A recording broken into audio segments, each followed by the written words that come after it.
Now, I didn't think I'd be making this thumbnail, but this was the most voted on hot take. Also, I got some hot takes of myself, so this should be pretty interesting. I really look forward to reading your guys' hot takes and then sharing mine, and then also commenting on yours as well. So let's go over some hot takes, talk about what's amazing about this game, what's awful about this game, and the other Mortal Kombat titles. And like and subscribe if you like these videos, alright? Michael Espinoza 2150 says, "To be honest, I like the Invasion boss skins more than any classic skins. Wish they'd bring back old MKX and 11 skins. Looks like it's possible too since we've got MK9 Smoke." I think this is a pretty good hot take. This is generalizing all the Invasion skins from this game and saying they're better than all the classic skins. It's definitely a hot take, and it's one I have to disagree with, but let me build the foundation first by saying I respect bold opinions like this. So yeah, this guy likes the Invasion skins better than the classic skins. Now, me personally, I'm gonna have to say every classic skin is better than all the Invasion skins, especially Melina's. I definitely messed that one up. And to dig even further, I think Shang Tsung's Deadly Alliance skin looks better than his Invasion's boss skin too. Now, for me, the UMK3 skins are my favorite Ninja classic skins. Comparing those with Invasion skins, I'm gonna go with UMK3 for all the ninjas. And I think if there's one that's gonna have a good run for the money, it would be Invasion Sub-Zero versus Deadly Alliance Sub-Zero, because although I do like the Deadly Alliance Sub-Zero and its dark palette, it's definitely not the actual Deadly Alliance Sub-Zero, and a really good adaptation in my opinion. I like both of these skins, but it's very hard for me to decide which one I like more. I still probably lean more towards Deadly Alliance, but I do like the Invasion Sub-Zero too. I think of all the skins, comparing Invasions and Classic, those were the hardest ones for me to choose from.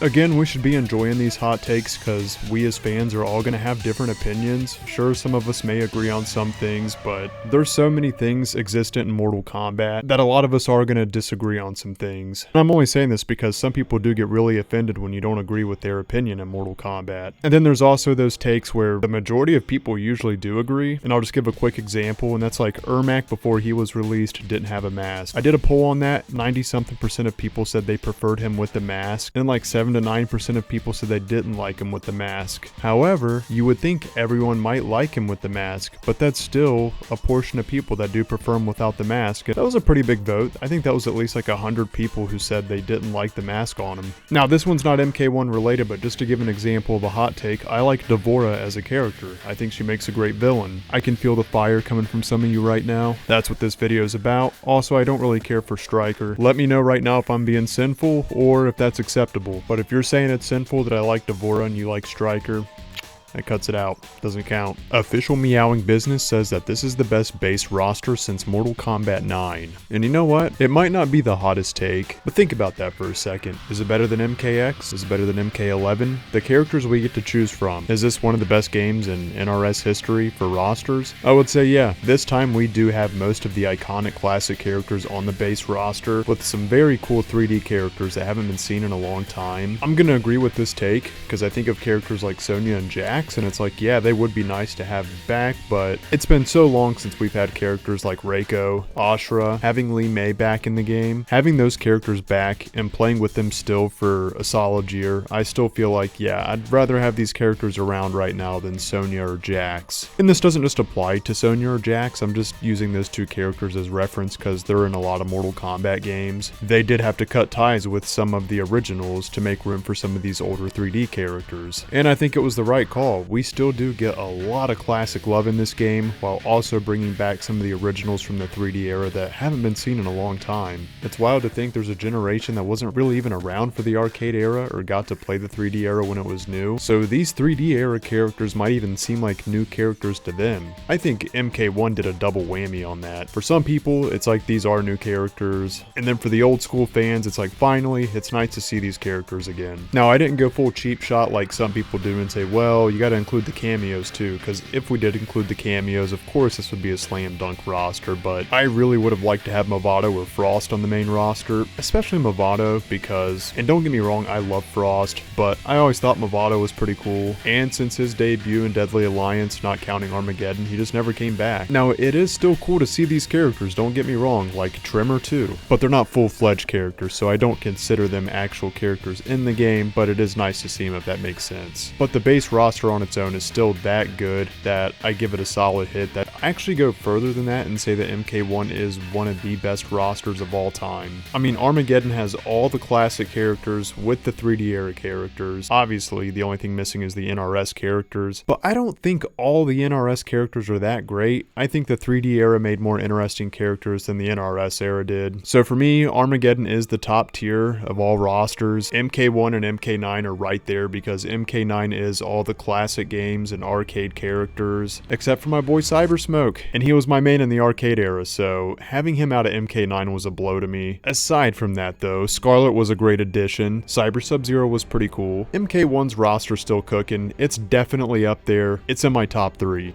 This video has been a very enjoyable project, so I actually just made a post asking you guys this as well. What do you prefer, the 3D era characters or the NRS characters? And most of you also chose the 3D era characters. I'm not talking about the original roster, but which new characters that were developed do you prefer more if you had to pick a group? 3D era or the NRS era? And to be honest, I thought it'd be a little closer to half and half, but I didn't know how it was going to turn out. I'm genuinely surprised that the 3D era has went as far as it has in popularity. That is with the characters created. And I'm not bashing on the NRS characters, I think they have made some really good ones, and there's also some I just really don't care for, and that applies to the 3D era as well, but I just feel like the 3D era has made more interesting characters in my opinion. And this next hot take comes from AJ Ray 7665. Despite the constant complaints thrown at the game, it's by far the funnest Mortal Kombat with the funnest gameplay variety. There's plenty of people out there that'll tell you Mortal Kombat 9 is the greatest gameplay ever. There's some old school fans that'll tell you the arcade era peaked at UMK3, but it doesn't end there. There's people that will swear by Mortal Kombat 2 being the best gameplay of all the MK games. Now me personally, I think a lot of that is nostalgia. I still enjoy playing Mortal Kombat 2, but not having the run mechanic and not having the combos when I can compare it to Mortal Kombat 3 feels a little dated. And this has been my take for decades. When it came between me and my older brother, he was Mortal Kombat 2, I was Mortal Kombat 3. Mortal Kombat 3, and with it being fast-paced, just felt more right to me. It's more of an aggressive take. You still have to be quick in MK2 as well. It definitely takes strategy. Although I do think his appreciation at the time was more for how the game's atmosphere was compared to MK3. And of course, the very first Mortal Kombat game is just kind of slow, but did really well for its launch. It's really not fair to hold it to a high standard to the rest when it was its very first game. But then we do move into the 3D era, and there's a lot of people, and I didn't realize this until the internet had its voice. There was a time when I played Mortal Kombat 9 thinking that everyone else also really loved the 3D era, that is Mortal Kombat fans. I've seen so many people collectively complain about the 3D era games,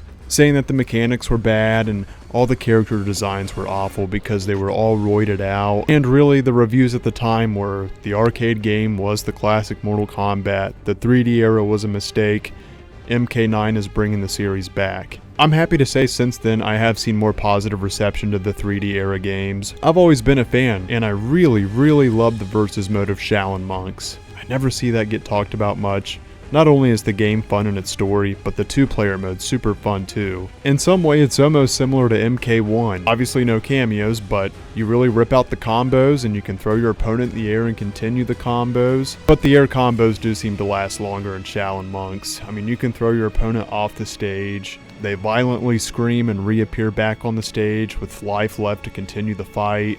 Breaking boxes open, looking for orbs of life or power. MK Shaolin Monks' versus mode is one of my favorite Mortal Kombats as well. But it wasn't really geared to be a versus game. It has a very small roster. It holds its own special place.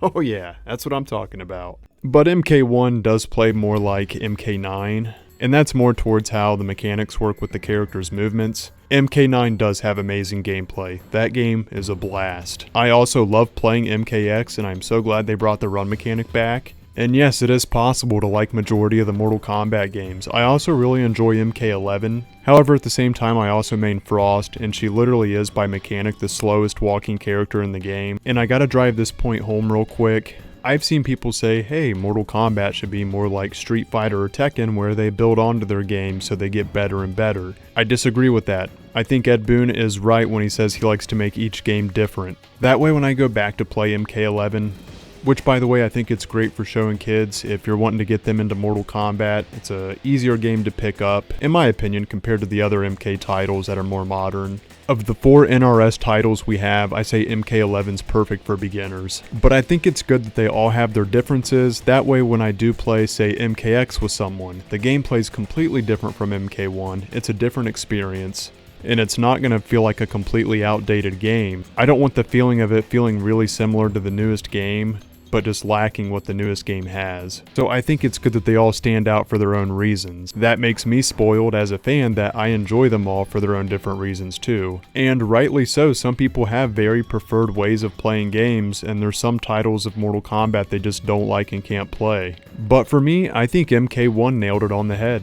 It has that dashing strategy of MK9, but adding the cameos in really does add some more strategy to it. Some people can't stand cameos, and I truly do think that a portion of those people that don't like cameos are people that just haven't really learned how to play them.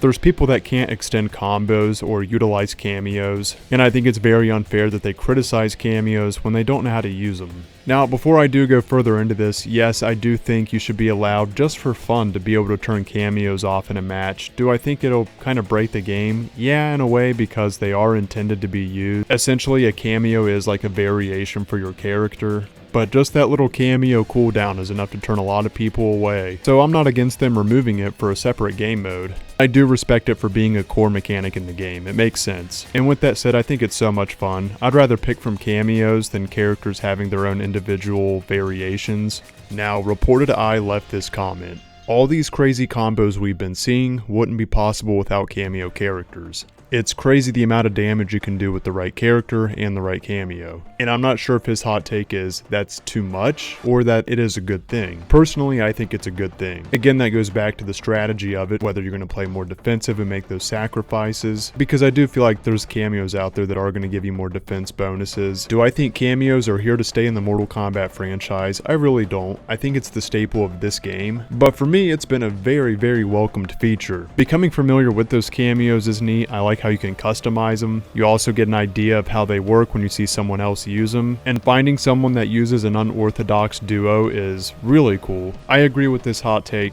because if I have all the Mortal Kombat games in front of me and I have to pick one to play people in, I think Mortal Kombat 1 is the funnest game that we have for its mechanics. Going back to the arcade era, I'm going to choose UMK3. Or Trilogy. Trilogy is a little flawed with its mechanics, but, you know, for the expanded roster, I love Trilogy too. You guys are going to think I'm weird for this, but in the 3D era, Deadly Alliance is my favorite. I think it's the most balanced of the games, and following up to that, I really enjoy Armageddon as well. I'm a Deception fan, but I grew closest to Deadly Alliance and Armageddon. Batman Dose Not Pay Taxes says, MK vs DC is great, and it's underrated. Also known as Mortal Kombat 8, I also think it's a fun game too. When it came out, I had a friend gift it to me for Friendsmas, also known as like a friend's Christmas. It was actually the first Mortal Kombat game I contemplated on not getting, and I'm very thankful that I had such a kind friend get it for me. And I don't think it's just nostalgic memory that's making me say MK vs DC was a decent game, because truly the mechanics were pretty cool back then. I still think they're cool now. You could pull your opponent close and you would trade punches off with each other. You could fight each other running through walls, throwing each other into different arenas. This was also the first Mortal Kombat game to get its storytelling. That is similar to MK9 in the way it's carried on since. I can say that the heroic fatalities weren't all that great, but that doesn't mean that everyone else feels the same way. Marvel DC Extinction 7773 said these are some of the best fatalities he's seen in the MK series. It just goes to show there are people out there that are going to have hot takes versus the popular opinion, and I think that's a good thing. Prince Rain 4848 says they prefer the cat ears over the original cow. That is the hood for the ninjas. When they first released the UMK3 skins in MK1 and showed them, I thought actually they look pretty cool. And I get it, they were supposed to be UMK3 hoods, and in defense of the cat ears hoods, fans pointed to the Malibu comics. I think they look fine, and they really don't even stick out that much during gameplay. I think some of that would depend on the character too. I think it looks great on Smoke, but I think the regular cow would look better on Ermac. Black Marvel 8132 says, Tanya and Rain will always be ninjas to me. Tanya is just the female maskless ninja, and ironically she has has a mask on in the ending in her Umgadi outfit. And my take on that is, yeah, I've seen Rain as a ninja in the earlier games, definitely like UMK3, and I still considered him a ninja in the 3D era as well. I would say MK11 is really where I felt like he dropped off as a ninja, and especially in Mortal Kombat 1, he just kind of looks like a wizard. However, I do see how some people can see him in that way, and actually I do remember Ed Boon saying on Twitter that he doesn't count Tanya as a ninja. And I think more people see Tanya as not a ninja, so I think it is a hot take to say that she is one. I think Rain would make more sense if you're going to count characters being ninjas throughout the years, because he really did look like one, but I really never saw that with Tanya from the start. This poll was over 1,000 votes, and the majority of it going to the classic skins being overrated, and people saying that cameos are fun. I do think those are hot takes. A lot of people complaining about the cameos may be a vocal minority, but I see a lot more people complain about them than I do praise them. With that being said, with these being the highest 2 voted, that's why I spent so much time talking about skins and cameos. Please do like and subscribe if you enjoyed the video. If you do want me to do more of these, let me know, because I truly do enjoy reading these and sharing my thoughts on them. And to all you out there, much love. Thank you so much for your support and watching, and I'll see you in the next video.